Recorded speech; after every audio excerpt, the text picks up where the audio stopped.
Aston Villa 2, Arsenal 1. Arsenal lost a match after ages and immediately the vultures are out.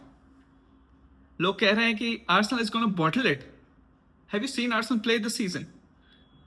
जो लोग कह रहे हैं कि आर्सेनल नहीं जीत पाएगी या फिर से वही होगा, they have no idea about football.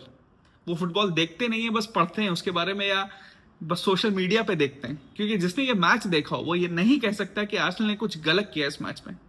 पहला गोल जो कंसीड किया, it was just as a dozing of.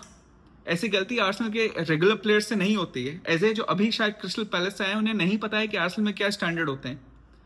Perhaps he doesn't know कि defensively he has to contribute more. He cannot be sleeping like that. Individual error था, systematic कुछ error नहीं था. उसके बाद हमने देखा आर्सेनल ने कैसे उसके बाद पूरा मैच को अपने कंट्रोल में लिया. सेकेंड हाफ में सब्सटीट्यूशंस होते हैं, मिकेल मरीनो हटते हैं, एजे हटते हैं, ट्रोसार्ड, ग्योकेरेस आते हैं, and Arsenal has a stranglehold on the match. So don't tell me that this Aston Villa team who was second in the league playing at their home and they could dominate Arsenal, and you're telling me that this Arsenal team is going to bottle this league. माना कि वो हारी है, but it doesn't mean कि वो अच्छा नहीं खेले. It doesn't mean कि उनके स्टाइल ऑफ प्ले में कुछ कमी है. It doesn't mean कि आने वाले मैचेस वो नहीं जीत सकते. भाई किसी भी लीग में जब फर्स्ट वर्सेस सेकंड या फर्स्ट वर्सेस थर्ड होता है और अवे फ्रॉम होम फर्स्ट वाली टीम खेलती है, तो चांसेस हैं कि वो हार जाए. There is nothing to be ashamed of, nothing to be worried about, nothing to panic. Specially जो मैंने मैच में देखा. इनफैक्ट चेल्सी का मैच तो शायद मैं कह भी सकता हूं, जब वो 10 मैन के अगेंस्ट थी तो ऐसा लग रहा था कि चेल्सी डोमिनेट कर रही है. बट आज के मैच में तो मैं बिल्कुल भी नहीं कहूंगा कि एस्टन विला वो dominating us. At best it was an even match. नहीं तो मैं ये कहूंगा कि Arsenal were the only team who looked like winning in the second half, especially after the goal we scored. जिस तरह से हमने मैच का कंट्रोल लिया away from home, I think it was one of the most, it showed कि Arsenal ने progress कितना किया. भले ही आप मैच हार गए और भले ही लोग यहाँ पे अब आके अभी कहेंगे कि भाई तुम्हारी टीम तो हार गई है, फिर ऐसा क्यों बोल रहे हो भाई?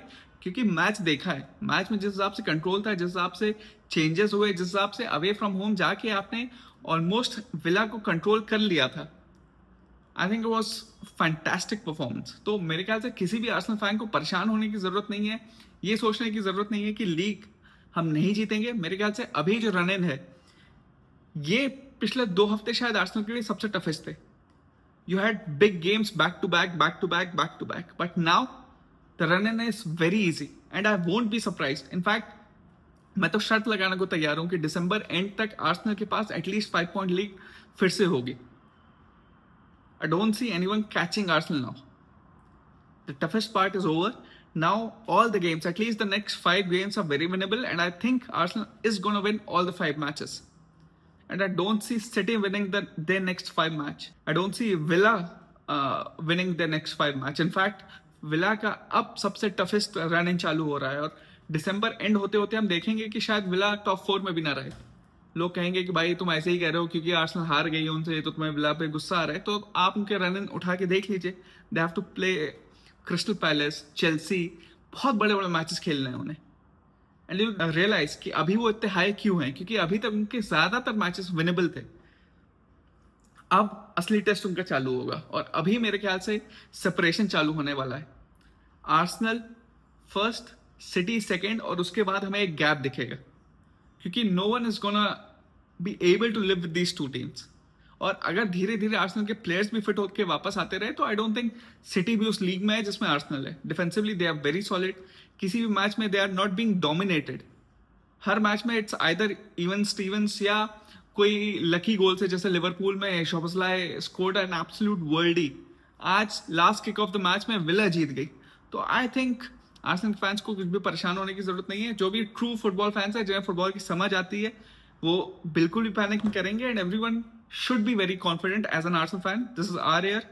I think the separation starts now. December end तक at least 5 points advantage लिख के दे सकता हूँ. I can give it in writing. So onwards and upwards. Treat this match as a lost opportunity, nothing else. We move forward. Come on, you Gunners. Thank you. Please do like and subscribe.